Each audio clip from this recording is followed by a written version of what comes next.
The first rays of sunlight spilled across the blue oceans of Earth as hundreds of orbital elevators carried cargo toward the stars, beginning another ordinary day for the United Sol Coalition.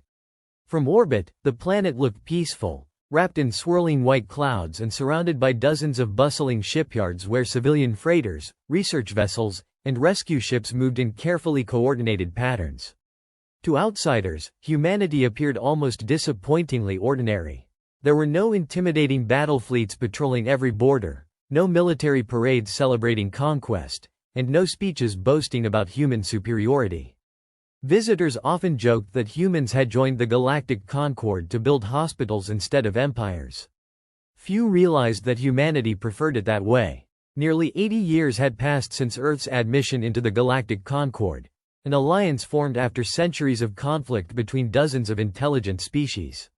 Humanity had arrived late compared to the ancient civilizations already dominating the stars. Their technology was respectable but not revolutionary. Their territory was modest. Their economy was growing steadily. What earned humanity respect wasn't military power but reliability. Whenever colonies suffered natural disasters, human rescue fleets were usually the first to arrive. Whenever famine threatened a distant world, Earth dispatched agricultural specialists instead of soldiers. Human engineers rebuilt cities destroyed by asteroid impacts without demanding territory in return. Over time, many civilizations came to trust humans, while others quietly dismissed them as idealists who had forgotten that the galaxy respected strength above kindness. Commander Elias Ward stood on the observation deck of the heavy cruiser S Vanguard, watching Earth slowly disappear behind the ship as it accelerated toward the Vesper corridor. At 42, Ward carried the calm confidence of someone who had spent more than half his life among the stars. Short dark hair streaked with silver framed a face marked by years of responsibility rather than age. A faded scar crossed his left eyebrow, one of the few visible reminders of the solar fracture wars that had shaped his generation. Beside him, Lieutenant Nora Hayes walked onto the deck carrying 2 steaming cups of coffee. "I figured you'd be here," she said, handing him one. Ward accepted it with a grateful smile. "You know me too well." Hayes leaned against the transparent alloy window overlooking space. "We're carrying enough medical supplies to rebuild an entire colony." Ward nodded. New Carthage took a direct hit from that solar flare. Their orbital reactors are gone, water purification systems are failing, and their hospitals are running on emergency batteries. Hayes glanced toward the cargo manifest floating above her wrist display. "And yet half the galaxy still thinks our fleet is weak." Ward chuckled softly. Helping people has never looked impressive on military intelligence reports. On the bridge, Commander Daniel Mercer reviewed the day's schedule as officers settled into their stations. "Hyperspace jump in 3 minutes," he announced. "Civilian Convoy Alpha is already forming on our starboard flank." Ward entered the bridge just as the tactical display illuminated with dozens of friendly contacts. Huge transport vessels, hospital ships, engineering platforms, and cargo carriers assembled around the Vanguard like ducklings gathering around their guardian. Hayes smiled as she studied the formation. "Hard to believe this cruiser carries enough firepower to level a moon." Mercer laughed quietly. "Most people only notice the hospital markings painted on our escort transports." Ward took his seat. "That's because they're looking at the wrong ships." Before anyone could reply, the navigation officer reported, "Jump coordinates confirmed." Ward nodded once. "Take us to New Carthage." As brilliant blue hyperspace swallowed the convoy, another vessel watched from nearly 5 million kilometers away. Hidden behind the radiation shadow of a dead moon, a sleek Dominion reconnaissance craft silently recorded every movement made by the human formation. Inside its cramped surveillance chamber, Intelligence Officer Krell transmitted another report toward Dominion space. Observation Log 79, Human Fleet Composition unchanged. Primary warship escorting humanitarian convoy. No offensive deployments detected. No additional military reinforcements leaving Sol. His superior's voice crackled through the encrypted channel. "Again?" Krell checked the sensor data carefully. "Yes, Director. Humans continue assigning capital ships to civilian relief operations." A low, dismissive laugh echoed across the transmission. Perhaps the reports were correct. Their species has grown comfortable. Several days later, the convoy emerged above New Carthage, revealing the devastating aftermath of the solar storm. Entire orbital power stations drifted in pieces while emergency beacons flashed across the planet's night side. Smoke rose from damaged industrial districts where electrical grids had collapsed. Yet instead of panic, Ward witnessed thousands of civilians working together amid the destruction. Construction drones repaired shattered communication towers while emergency shelters filled public parks. "They're holding together better than expected," Hayes observed. Ward nodded proudly. "That's because they prepared for disasters before they happened." The communications officer interrupted. "Governor Elena Brooks requests permission to come aboard." "Granted," Ward replied. Governor Brooks arrived an hour later, her uniform stained with dust and exhaustion visible beneath her determined expression. She shook Ward's hand firmly. "Commander, your timing couldn't have been better." Ward gestured toward the holographic colony map. "Give us the situation." Brooks enlarged several districts glowing red. Primary fusion grid failed within minutes of the solar flare. "We managed to evacuate hospitals onto emergency generators, but water purification plants are barely functioning." Mercer examined the projections carefully. "How many casualties?" Brooks lowered her eyes briefly. "Less than we feared. Our emergency drills saved thousands." Ward smiled faintly. "Preparation usually does." Brooks looked at him curiously. "Your people seem to prepare for everything." Ward's expression became thoughtful. "History taught us that emergencies don't send warnings." Thousands of light years away, the towering black fortress known as the Iron Throne floated above the Dominion capital. Inside its immense strategy chamber, Supreme Marshal Exorthic listened as intelligence officers summarized months of surveillance. Holographic images showed human rescue operations, diplomatic meetings, scientific expeditions, and merchant convoys. Not a single recording displayed humanity threatening another civilization. One general folded his arms with obvious contempt. "Their strongest cruiser escorts food shipments." Another laughed. "Their soldiers rebuild schools." Exorthic remained silent until every report had finished. Finally he asked, "How many visible reserve fleets?" "Very few, Supreme Marshal." "Border fortifications?" "Minimal compared to neighboring powers." Exorthic slowly rose from his throne. Standing nearly 3 meters tall, the scarred warlord dominated the chamber without raising his voice. "Every empire announces its strength because it fears appearing weak. Humanity announces compassion because strength no longer concerns them." One advisor smiled confidently. "Then they will surrender quickly." Exorthic looked toward the enormous galactic map glowing across the chamber wall. "Perhaps." His claw rested upon the cluster of stars representing human territory. "Or perhaps they simply forgot what the galaxy truly respects." As the Vanguard completed unloading its final cargo containers, Ward received a secure transmission marked with the highest level of military encryption. Admiral Sophia Reyes appeared on the private display, her expression calm but unusually serious. "Commander, finish your mission and maintain radio silence after departure." Ward immediately recognized the subtle change in her tone. "Has something happened?" Reyes paused before answering. "Not yet. Should I be concerned?" She looked directly into his eyes. "I want you to remember something your academy instructor once told you." Ward frowned slightly before recalling the words. "The most dangerous wars begin long before the first shot is fired." Reyes nodded. "Exactly. Return to fleet headquarters as soon as your escort duties are complete." The transmission ended, leaving Ward staring silently at the darkened screen. Hayes noticed the change in his expression as she entered the room. "Bad news?" Ward looked out toward the peaceful colony slowly recovering beneath the morning sun. "No," he answered quietly. "Just the feeling that our peaceful days may be running out." Outside the observation window, the relief convoy prepared for its journey home, unaware that somewhere beyond the edge of explored space, an empire had already begun deciding whether humanity's silence was proof of wisdom or weakness. Commander Elias Ward stood on the bridge of the Vanguard, his hands clasped behind his back as the massive cruiser glided silently through the emerald haze of the Vesper corridor. Beyond the reinforced observation screen, dozens of relief transports drifted in perfect formation, carrying medical supplies, atmospheric processors, and construction drones toward the colony of New Carthage. Only 3 weeks earlier, an unexpected solar flare had crippled the settlement's power grid, leaving nearly 2 million civilians struggling to survive. The operation had become the largest humanitarian mission undertaken by the United Sol Coalition in nearly a decade. The bridge was calm, filled only with the soft hum of consoles and the occasional report from officers who had performed the same duties countless times. Escort group is maintaining formation, Lieutenant Nora Hayes reported. No unidentified contacts within 5 light minutes. Ward nodded without taking his eyes off the stars. Good. Let's make sure every transport reaches orbit safely. Those people have already suffered enough. Hayes smiled faintly. Sometimes I forget we're aboard one of humanity's most heavily armed cruisers. Ward glanced toward her. Why's that? Because all we ever seem to do is rescue people. A few officers chuckled quietly.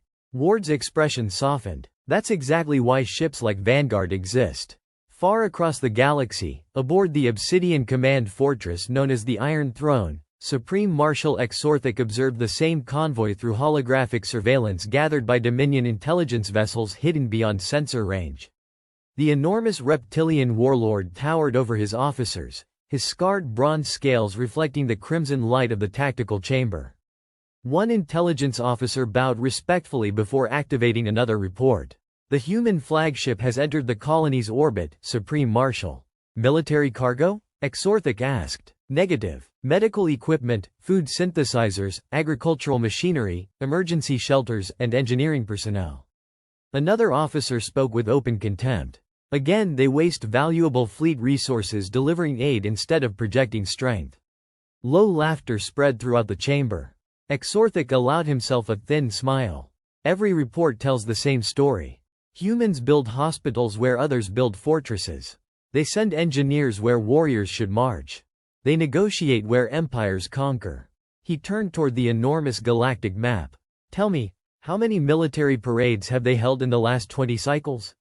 None. Supreme Marshal. Fleet demonstrations? None. Border expansions? None. Exorthic folded his powerful arms. Then perhaps the stories are true. Their species has grown comfortable. Comfortable civilizations forget how to fight. Several hours later, the relief convoy entered New Carthage's orbit. Through the bridge windows, thousands of damaged orbital platforms slowly rotated above the blue and white colony world while civilian tugboats struggled to stabilize fractured solar arrays. Construction drones immediately poured from human transports, surrounding the broken stations like swarms of glowing insects. Commander Ward watched silently as countless rescue shuttles descended toward the planet below. Engineering teams have already restored emergency power to 3 population sectors, reported Lieutenant Hayes. Medical ships are requesting additional escort while they evacuate critical patients. Granted, Ward replied. Transfer 2 corvettes to their protection. A young communications officer looked up from her console. Commander, one of the colony governors is requesting a direct channel. Put it through. The holographic image of Governor Elena Brooks appeared above the command table. Exhaustion lined her face, but gratitude shone in her eyes. Commander Ward, I don't know how to thank you. Ward shook his head gently. Save your thanks for your engineers. They'll be rebuilding this colony long after we leave. Brooks smiled weakly. Most empires would have written us off as a financial loss. Then it's fortunate, Ward answered, that humanity stopped measuring lives by profit a very long time ago. Several thousand light years away, Ambassador Mira Chen stood beneath the towering crystal dome of the Galactic Concord Assembly. Representatives from more than 100 civilizations filled the circular chamber, their conversations echoing beneath floating banners displaying the symbols of their respective worlds. Today's session had begun as another routine debate over trade routes but had quickly shifted after Dominion delegates demanded exclusive control over several neutral hyperspace corridors bordering human territory. Chen rose calmly as the speaker recognized her. The United Sol Coalition believes those corridors should remain open to every peaceful member of the Concord. Dominion delegate Varkor gave a dismissive snort. Your government always speaks of peace.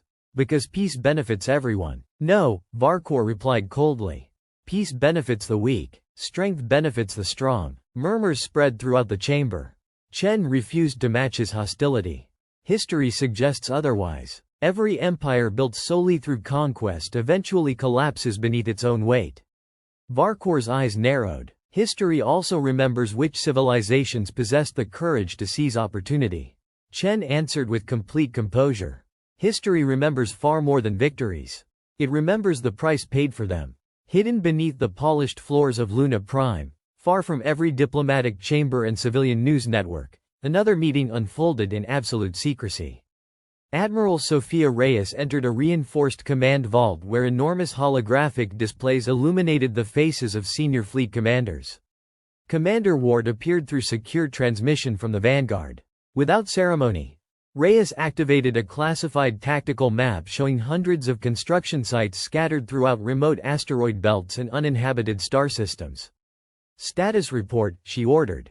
Fleet Logistics Director Ibrahim Khan answered first. Reserve Fleet 7 completed sea trials yesterday. 3 additional carrier groups will finish construction within 4 months. Another officer added, strategic fuel reserves remain above projected wartime requirements.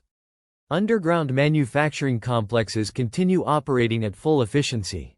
Ward studied the projections. Do we honestly believe the Dominion will attack? Reyes remained silent for several seconds before speaking. I don't know. I hope they never do. Then why keep building? Ward asked. Reyes looked directly into the camera.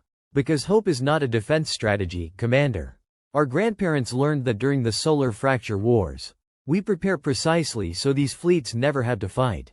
Every officer understood the meaning behind her words. Humanity's greatest military projects were not born from ambition but from painful memory. Only 2 days later, the answer arrived. Emergency alarms echoed through the Galactic Concord as encrypted Dominion transmissions flooded every diplomatic channel simultaneously. Throughout the assembly hall, representatives watched in stunned silence while the towering image of Supreme Marshal Exorthic materialized above the central platform. His voice thundered across the chamber with absolute confidence. People of the galaxy, the age of hesitation has ended. The Karth Dominion hereby demands that the United Sol Coalition surrender its frontier sectors, disarm its military forces, and submit peacefully to Dominion authority within 7 standard days. Compliance will ensure survival. Defiance will guarantee annihilation. Gasps rippled through the chamber. Every camera immediately turned toward Ambassador Mira Chen. She slowly rose to her feet, her expression calm despite the weight of billions of lives resting upon her answer. Looking directly into Exorthac's eyes, she spoke only one sentence. Humanity will never surrender its freedom. The hologram disappeared without another word. Across the galaxy, diplomats stared at one another in horrified silence, while aboard the Vanguard, Commander Elias Ward looked out at the endless stars and quietly whispered, "So, after all these years, the storm has finally arrived." The emergency session of the Galactic Concord dissolved into chaos within minutes of Supreme Marshal Exorthac's ultimatum. Delegates abandoned protocol, gathering into anxious circles as dozens of species argued over what would happen next. Some demanded sanctions against the Dominion, while others quietly prepared evacuation plans for their own border systems. Ambassador Mira Chen remained seated long after the chamber had begun to empty, staring at the place where Exorthac's hologram had vanished. Her assistant approached cautiously. "Ambassador, the press is waiting outside." Chen exhaled slowly. "Tell them they'll have a statement within the hour." "And what will you tell them?" Chen rose to her feet, smoothing the front of her uniform. "The truth. Humanity still wants peace." The assistant hesitated. "Do you think they'll believe us?" Chen looked toward the enormous transparent dome above the assembly, where countless stars glittered against the darkness. "Whether they believe us no longer matters. What matters is that history will know we gave peace every chance." A secure quantum transmission connected the assembly directly to Earth Defense Command beneath the lunar surface. Admiral Sophia Reyes listened without interrupting as Chen summarized everything that had occurred. When the report ended, the command bunker remained silent for several moments. Finally Reyes spoke. 7 days. Chen nodded. "That's all they've offered. It's more than I expected." Another officer frowned. "Admiral, should we begin mobilization?" Reyes folded her hands across the tactical table. "We've been preparing for this possibility for 30 years. She pressed a control, and dozens of hidden icons illuminated across the holographic star map. Secret shipyards, buried supply depots, reserve fleets stationed in distant asteroid belts. None of them had ever appeared on public military records. "Issue Readiness Protocol Orion," Reyes ordered. "No public announcements. No panic. Civilian governments continue normal operations until further notice. Commander Ward's image appeared from aboard the Vanguard. Orders for Vanguard, Admiral? Complete your relief mission, then return to fleet headquarters. Ward blinked in surprise. We're not reinforcing the frontier? Reyes met his eyes. Not yet. I refuse to become the commander who starts a war because she panicked before the first shot. News of the ultimatum spread across human space with astonishing speed. Every communication network carried Ambassador Chen's brief address. Citizens of the United Sol Coalition, today the Karth Dominion has demanded our surrender. Your government has rejected those demands peacefully and respectfully. At this time there is no reason for panic. Continue your lives, support your communities, and trust that every necessary precaution has been taken. Across Earth, Mars, Luna, and dozens of colonies, reactions varied dramatically. Some families hurried to purchase emergency supplies while others dismissed the crisis as political theater. Veterans of earlier conflicts quietly unpacked uniforms they had hoped never to wear again. Factories received classified production orders disguised as routine maintenance contracts. Freight companies suddenly found themselves transporting enormous quantities of refined metals and reactor components under government authority. Most citizens never realized that the transition toward wartime production had already begun without disrupting daily life. Aboard the Iron Throne, Supreme Marshal Exorthic observed humanity's response with visible disappointment. His intelligence officers displayed thousands of intercepted broadcasts across the tactical chamber. One advisor shook his head. There are no riots, no mass military deployments, no emergency declarations. Another laughed. Perhaps they truly believe negotiation will save them. Exorthic watched footage of civilians rebuilding New Carthage beside military engineers. Interesting. Supreme Marshal? He pointed toward the display. Look closely. They repair schools before orbital batteries. Exactly, my lord. Their priorities expose their weakness. Exorthic slowly nodded, though something about the images unsettled him. Or they expose confidence. The room fell silent. Finally another general dismissed the thought. Confidence without strength is merely arrogance. Exorthic allowed himself a faint smile. Perhaps. Continue surveillance. Meanwhile, Commander Ward's convoy departed New Carthage under brilliant blue starlight. Thousands of grateful colonists lined orbital viewing platforms, waving flags and broadcasting messages of thanks as the relief fleet accelerated toward hyperspace. Lieutenant Hayes leaned against the navigation console. Feels wrong leaving now. Ward understood exactly what she meant. Our job was to help them stand on their own again. What if the Dominion attacks before they finish rebuilding? Ward looked back toward the shrinking colony. Then they'll face it stronger than they would have yesterday. His executive officer, Commander Daniel Mercer, joined them carrying a secure data tablet. Fleet headquarters transmitted sealed orders. Ward accepted the device and read silently. His expression remained unreadable. Mercer raised an eyebrow. Bad news? Not bad. Ward handed back the tablet. Just expected. Hayes studied him carefully. You already knew war was coming, didn't you? Ward stared through the bridge window before answering. I hoped I was wrong. Deep beneath the mountains of Luna Prime, enormous blast doors slowly opened for the first time in nearly 20 years. Hidden inside caverns stretching hundreds of kilometers rested rows upon rows of pristine warships, each wrapped in protective maintenance fields. Engineers hurried through the immense docks while automated cranes loaded ammunition, medical supplies, replacement reactors, and emergency repair equipment. Yet there was no frantic atmosphere. Every movement followed procedures practiced countless times during peacetime exercises. A young technician looked around in amazement. I never knew all this existed. His supervisor smiled without looking up from his checklist. Most people didn't. Why keep it secret? The older engineer tightened a panel before replying. Because if you show everyone your shield, sooner or later someone builds a bigger sword. Sometimes the best defense is convincing others you don't need one. The technician considered those words as another colossal cruiser slowly powered to life, its engines illuminating the cavern with pale blue light. On the seventh day, precisely 1 hour before the Dominion's deadline expired, Ambassador Chen requested one final private communication with Supreme Marshal Exorthic. The connection opened, revealing the imposing alien ruler seated upon his black command throne. You asked for this audience, Exorthic said coldly. Speak. Chen maintained her calm composure. I'm asking you one final time to reconsider. Exorthak's eyes narrowed. You come to surrender? No. Then why waste my time? Chen answered quietly, because once this begins, neither of our civilizations will emerge unchanged. You still have the opportunity to spare billions of lives. The Supreme Marshal leaned forward. You mistake mercy for hesitation, Ambassador. Your people had 7 days to recognize reality. Chen held his gaze without fear. No, Marshal. We used those 7 days hoping you would. For several seconds neither spoke. Finally Exorthak reached toward a control beside his throne. Then let history record that humanity chose extinction over obedience. The transmission ended. Throughout the Dominion, ancient war beacons flared to life, summoning the largest invasion fleet the galaxy had witnessed in centuries. On the bridge of the Vanguard, every console suddenly erupted with priority alerts as hyperspace sensors detected hundreds of massive energy signatures racing toward humanity's frontier. Commander Ward looked around his bridge, where every officer silently awaited his command.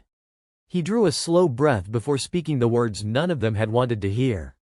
Battle stations. The war has begun. Red warning lights swept across the bridge of the Vanguard as the calm atmosphere of moments earlier disappeared beneath disciplined urgency. Every station came alive with rapid reports while the ship's artificial intelligence shifted from humanitarian operations to combat readiness. Commander Elias Ward remained standing in the center of the bridge, his voice steady despite the tension surrounding him. Status report. Lieutenant Nora Hayes answered first. Long-range hyperspace sensors confirm multiple Dominion formations crossing into Coalition frontier space. Estimated strength.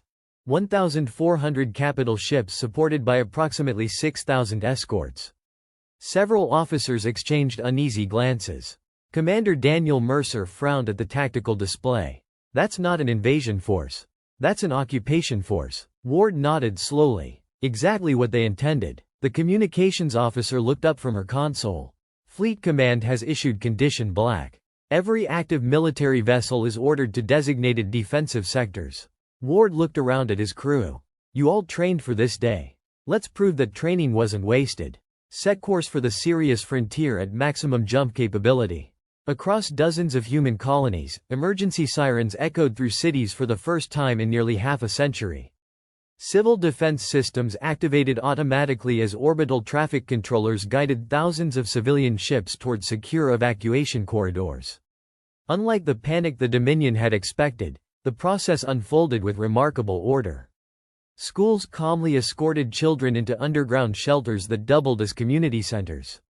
Hospitals transferred critical patients into hardened medical complexes built years earlier beneath bedrock. Freight trains carrying food, medicine, and industrial materials immediately shifted to emergency logistics schedules without waiting for political approval. Television broadcasts repeated simple instructions rather than dramatic speeches. Remain calm. Follow local emergency procedures. Assist neighbors requiring additional support. An elderly veteran watching the broadcast quietly smiled. His granddaughter looked at him nervously. Grandpa, aren't you scared? He gently rested a hand on her shoulder. Of course I am. Then why are you smiling? His eyes drifted toward an old military photograph hanging on the wall. Because this time, we're ready. Meanwhile, the first Dominion Armada emerged from hyperspace above the frontier system of Ashcroft, expecting immediate surrender. Instead, they found orbital stations broadcasting evacuation orders while transport convoys disappeared toward prepared escape routes. Dominion Commander Velrax studied the tactical display with visible confusion. Where's their fleet? An operations officer scanned the surrounding space repeatedly. Only local defense monitors and automated platforms remain, Commander. Velrax gave a predatory grin. Destroy them. Hundreds of plasma lances erupted from Dominion battleships, reducing orbital cannons into expanding clouds of molten debris. Yet even as the stations exploded, thousands of escape vessels slipped safely through carefully protected hyperspace corridors. Minutes later, assault troops landed inside Ashcroft's largest city expecting fierce urban resistance. Instead, they found empty streets. Government buildings stood abandoned. Power stations had been shut down. Factories had been dismantled or stripped of essential equipment. One Dominion officer stared through his helmet visor in disbelief. Sir, they've evacuated almost everyone. Velrax frowned. Impossible. His scanner displayed fewer than 300 remaining civilians, all elderly volunteers coordinating the final evacuation transports. There were no military targets worth capturing. Inside fleet headquarters beneath Luna Prime, Admiral Sophia Reyes watched Ashcroft's occupation unfold exactly as projected. Around her, dozens of officers monitored simultaneous invasions across 12 frontier systems. One younger commander could no longer hide his frustration. "Admiral, we're surrendering entire colonies." Reyes answered without taking her eyes off the displays. "No, we're saving their populations. But politically this looks like a disaster." Reyes finally turned toward him. "Wars are not won by headlines during the first week." She highlighted several Dominion fleet icons advancing deeper into Coalition territory. "Look carefully. Every system they capture extends their supply lines farther from home. Every abandoned colony forces them to import food, fuel, ammunition, and spare parts instead of living off conquered infrastructure." Another officer slowly understood. "We're making every victory cost them resources." Reyes nodded. "Exactly. Let them collect empty worlds. We intend to bankrupt their momentum before we destroy their fleet." Aboard the Iron Throne, Supreme Marshal Exorthic received reports of the frontier conquests with open satisfaction. Dominion banners were already being raised above captured orbital stations while military broadcasts proclaimed the beginning of humanity's collapse. One general laughed proudly. 12 systems secured within the first 48 hours. Human resistance is negligible. Another added, several neutral civilizations have already requested Dominion protection. Exorthic studied the reports without celebrating. Casualties? Higher than expected among assault forces. Why? Automated defense platforms fought until complete destruction. Human evacuation ships escaped under heavy escort, forcing us to destroy numerous defensive installations before pursuing them. Exorthic folded his arms thoughtfully. "And resources?" The logistics minister hesitated. "Limited, Supreme Marshal." "Explain." "Most industrial facilities were dismantled before our arrival.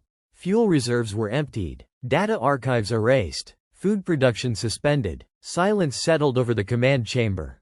Finally one officer dismissed the concern. "The next systems will provide what these lacked." Exorthic slowly nodded, though an unfamiliar feeling lingered in the back of his mind.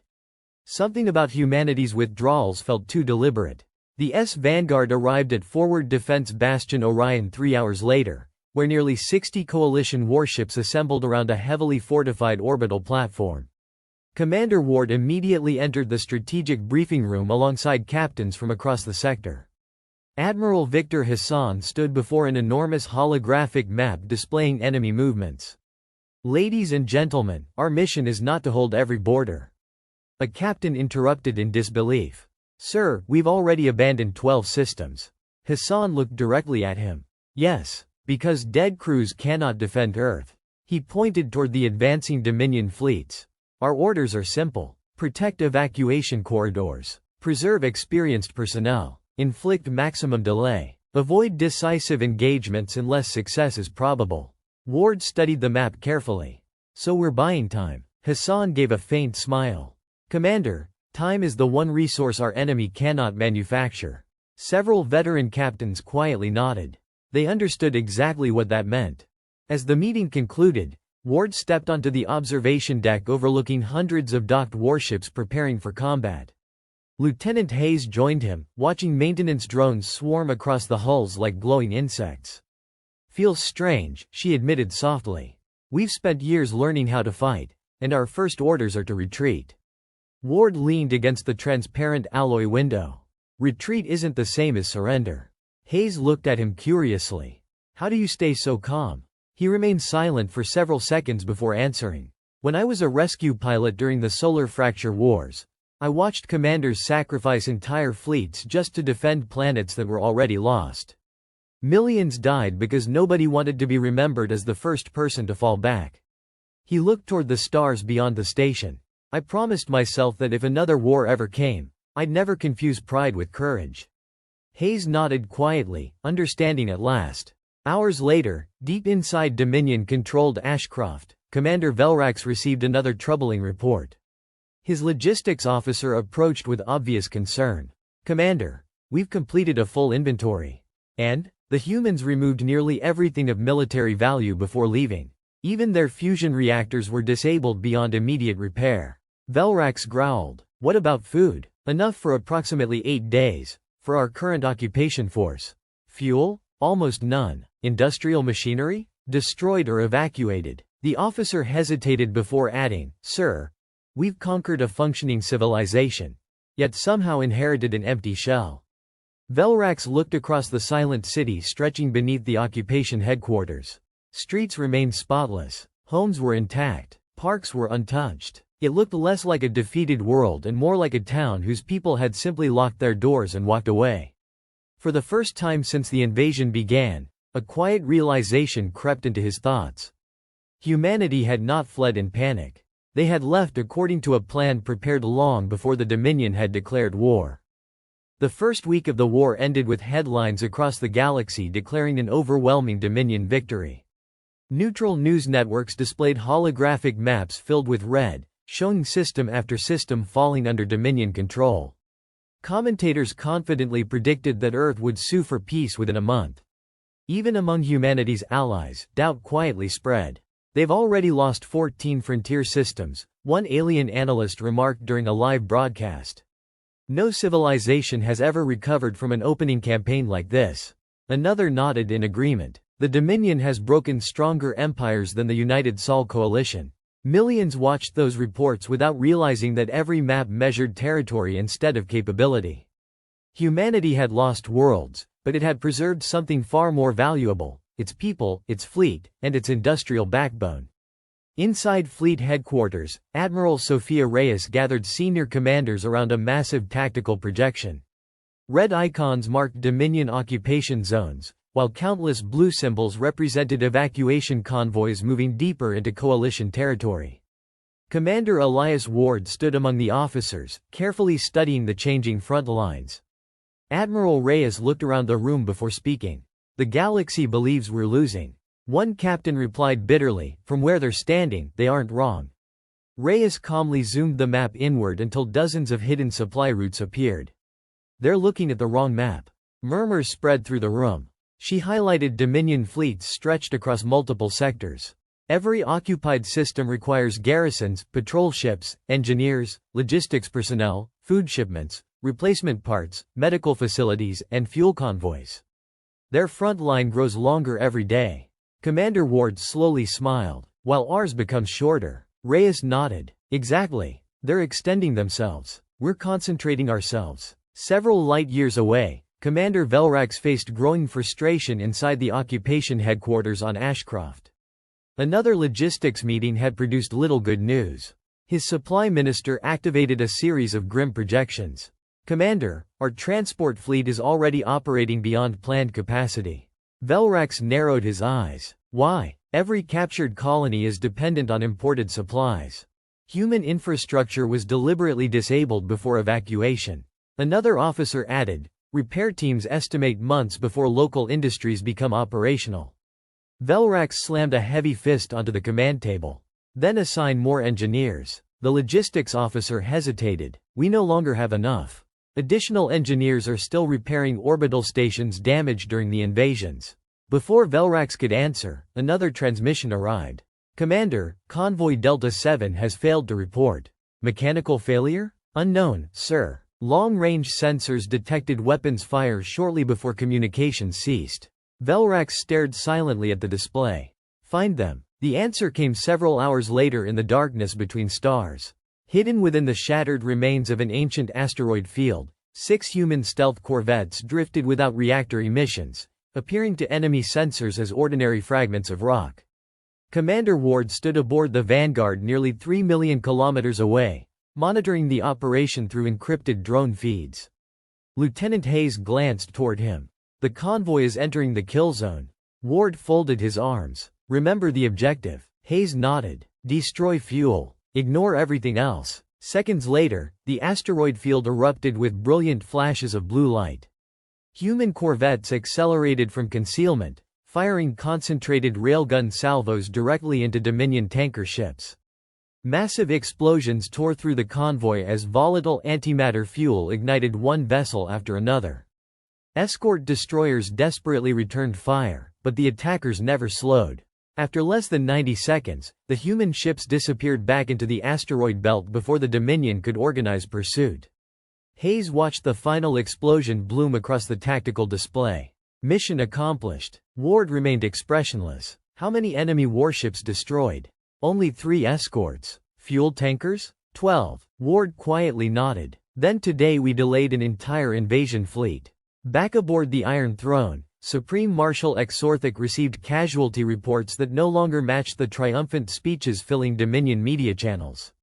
His chief logistics officer spoke carefully. Supreme Marshal. Fuel consumption has exceeded all projections. Exorthic looked up sharply. By how much? 28%. Impossible. Our fleets continue advancing farther from established supply depots. Human raiding groups are avoiding fleet engagements and targeting logistics instead. One admiral scoffed. Cowardly tactics. Exorthic turned his cold gaze toward him. No. The chamber fell silent. Cowards attack armies. Strategists attack supplies. He looked back toward the star map, where dozens of small warning symbols marked missing convoys. They're refusing to fight the war we prepared for. Another general stepped forward. Shall we order the occupation fleets to pursue these raiders? Exorthic shook his head. No. They want us chasing ghosts. Maintain the advance. While fleets maneuvered across interstellar space, humanity itself transformed with astonishing speed. Beneath the bustling streets of Earth, enormous automated factories that had remained dormant for decades awakened one after another. Robotic assembly lines began producing fighter components, reactor cores, medical equipment, and replacement armor around the clock. On Mars, mining corporations voluntarily suspended commercial contracts to prioritize military alloys.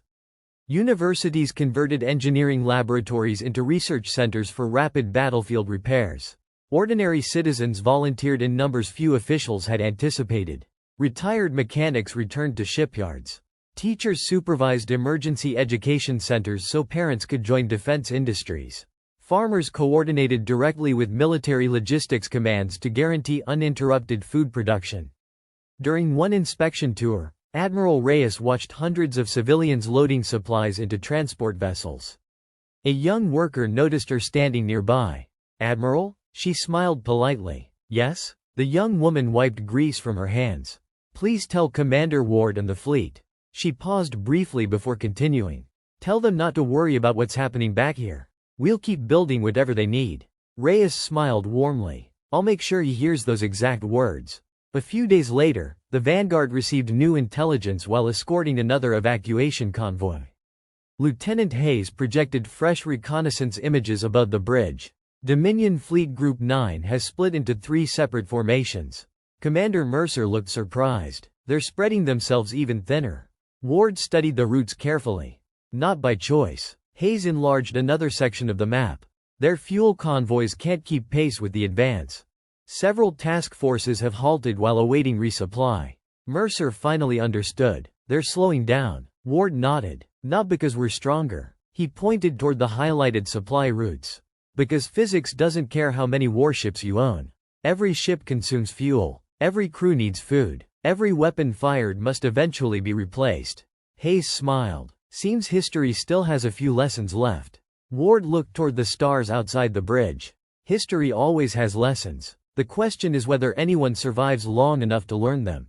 Far inside Dominion territory, Commander Velrax stood alone on the balcony of the occupation headquarters overlooking Ashcroft's silent capital city.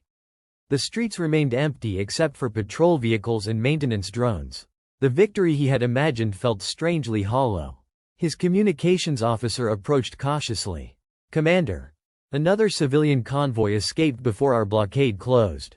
Velrax sighed heavily. "How many?" "Approximately 80,000 colonists." "Any military vessels?" "No, sir." He looked toward the distant horizon where abandoned skyscrapers reflected the setting sun. "They keep choosing lives over land." The officer nodded. "Yes, Commander." Velrax remained silent for a long moment before quietly saying something he never imagined he would admit. "Perhaps that's why they aren't breaking." Unknown to him, hundreds of light years away, Admiral Reyes had already begun preparing the next phase of humanity's strategy. The Dominion believed it was conquering space one system at a time. In reality, every additional victory tightened an invisible noose around the very fleet that had declared humanity too weak to resist. Nearly a month after the Dominion declared war, the frontier had transformed into a maze of occupied systems, contested hyperspace lanes, and silent graveyards where destroyed convoys drifted among shattered asteroids. Yet despite controlling more territory than ever before, Dominion fleets were advancing slower with every passing day. Commander Elias Ward stood on the bridge of the Vanguard, studying the latest reconnaissance reports while dozens of officers quietly awaited his assessment. Lieutenant Nora Hayes finally broke the silence. Enemy Fleet Group 9 has stopped outside the Helios corridor. Commander Mercer looked puzzled. Mechanical failures? Hayes shook her head. No, sir. Fuel shortages. Recon drones show at least 40 capital ships operating on emergency reactor conservation. Ward folded his arms, allowing himself the smallest hint of satisfaction. They're feeling it. Mercer looked toward the tactical display. Can we hit them? Ward nodded once. Not the fleet. He pointed toward a cluster of transport symbols approaching from Dominion space. We hit the lifeline keeping that fleet alive. Several hours later, hidden inside the dense ion clouds surrounding the Helios Nebula, the Vanguard waited with an entire task force operating under complete emission silence. Human ships floated motionless, their reactors reduced to minimum output while passive sensors tracked the approaching Dominion convoy. Captain Amira Solberg, commanding one of the stealth frigates, whispered over the encrypted channel, "Convoy entering engagement zone." Ward answered calmly, "Hold your fire." Another minute passed. Hundreds of Dominion cargo ships moved confidently through the nebula, protected by destroyer escorts that scanned only the obvious approach routes. Lieutenant Hayes glanced toward Ward. Optimal firing solution achieved. Ward still waited. Mercer frowned. "Commander?" Ward kept watching the tactical countdown. "Not yet." Finally the last escort entered the narrowest section of the nebula. Ward spoke one word: "Execute." The darkness exploded into brilliant flashes as dozens of hidden missile batteries fired simultaneously. Precision-guided torpedoes ignored the warships entirely, striking fuel carriers, ammunition barges, and repair vessels. Within seconds the convoy became an expanding wall of fire. Dominion escorts desperately turned toward the attackers, only to discover the human ships had already disappeared into the ion storm. Captain Solberg laughed over the encrypted channel. "Minimal damage to our formation." Hayes quickly analyzed the results. Enemy convoy destroyed. Estimated fuel losses, catastrophic. Ward quietly replied, "Good work. Let's leave before they realize we're already gone." The destruction of the Helios convoy sent shockwaves through Dominion High Command. Supreme Marshal Exorthic stood silently inside the Iron Throne's strategy chamber while senior officers argued around him. One furious admiral slammed a report onto the command table. "This is the 5th major convoy lost in 12 days. Another shouted, "Our occupation fleets are requesting emergency fuel allocations faster than we can deliver them." A logistics director activated another projection showing hundreds of flashing warning symbols. Manufacturing cannot replace losses at the current rate. Long-range transport capacity is becoming critical. Exorthic finally raised one hand, silencing the room instantly. "Tell me something." His golden eyes swept across every officer present. "How many major fleet engagements have we won?" One general answered proudly, "Every one, Supreme Marshal." Exorthic nodded slowly. "Then why does this war feel as though we're losing?" No one answered. The silence itself became more frightening than any accusation. On Earth, however, the mood was very different. There were no celebrations, no declarations of victory, and no promises that the war would end soon. Instead, factories continued operating day and night while casualty lists quietly grew longer. Commander Ward briefly returned to Luna Prime for repairs and crew rotations. Walking through one of the enormous military shipyards, he watched hundreds of workers assembling replacement destroyers with astonishing efficiency. An elderly engineer noticed him observing the construction. "Commander Ward?" Ward smiled politely. "That's me." The engineer extended a grease-covered hand. "My grandson serves aboard the cruiser Resolute." Ward shook it firmly. "He's got good people with him." The old man looked toward the unfinished warship towering above them. "You make sure he gets home." Ward hesitated before answering honestly. "I'll do everything I can." The engineer nodded. "That's all any of us can ask." Around them, thousands of civilians continued working without applause or recognition, understanding that every bolt they tightened and every reactor they completed might save lives somewhere among the stars. Meanwhile, inside occupied Ashcroft, Commander Velrax requested an emergency conference with Supreme Marshal Exorthic. The transmission opened immediately. "Report," Exorthic ordered. Velrax bowed respectfully before speaking. "Supreme Marshal, I formally request authorization to consolidate our occupation zones." Several senior officers looked shocked. Exorthic narrowed his eyes. "Explain." Velrax activated a tactical map. "We control too much territory with insufficient logistics. Every additional colony requires patrol ships, engineering teams, and supply convoys. Human resistance grows stronger wherever we spread ourselves thinner." One admiral interrupted angrily. "Are you proposing retreat?" Velrax answered without hesitation. "I'm proposing sustainability." Another general scoffed. "The humans are running." Velrax looked directly into the camera. "No, General. They're making us chase them." The chamber fell silent. For the first time since the invasion began, someone inside Dominion Command had openly challenged the assumption that humanity was simply fleeing in fear. Back aboard the Vanguard, Admiral Victor Hassan joined Commander Ward through a secure holographic transmission. "You've been selected for Operation Lantern." Ward immediately recognized the classified designation. "So it's finally beginning." Hassan nodded. "Intelligence confirms the Dominion has diverted nearly 70% of its mobile fuel reserves toward sustaining the frontier offensives. We intend to make that impossible." Hayes glanced toward Ward with curiosity after the transmission ended. "What's Operation Lantern?" Ward smiled faintly. "The next step." Mercer crossed his arms. "Care to share?" Ward walked toward the central star map and enlarged a web of hyperspace routes stretching across Dominion-held territory. "Until now we've been attacking individual convoys. Operation Lantern targets the entire logistics network." Hayes studied the map carefully. "Bridges instead of trucks." Ward pointed toward several massive junction systems. "Exactly. Destroy the transfer hubs, and every convoy behind them becomes stranded." Mercer let out a low whistle. "That's going to hurt." Ward's expression became serious once again. "It's also going to make the Dominion fight harder than ever." Far beyond the front lines, hidden inside an abandoned mining complex carved into a lifeless asteroid, Admiral Sophia Reyes watched dozens of reserve squadrons quietly arriving from secret assembly points across Coalition space. Hundreds of newly completed warships emerged from concealed docking tunnels, their hulls still carrying the fresh markings of the factories that had built them. Unlike the Dominion's public fleets, these vessels had never appeared in military parades or diplomatic briefings. A young intelligence officer stared in amazement. "I knew we had reserves, but not this many." Reyes looked out across the cavern where carrier groups, destroyers, hospital ships, repair tenders, and logistics vessels gathered in disciplined silence. Neither did the Dominion. The officer smiled. "When do we launch them?" Reyes answered calmly, "Not yet." "Why wait?" She watched another cruiser power up beneath the asteroid's shadow. "Because our enemy still believes this war is about territory." She turned toward the enormous tactical display, where Dominion fleets continued pushing deeper into Coalition space without realizing what was gathering behind them. "We're going to let them keep believing that, just a little longer." As the hidden fleet prepared in absolute silence, Commander Ward's task force accelerated toward its next mission, unaware that the opening chapter of the war was almost over. The Dominion believed it had spent the first month conquering humanity's frontier.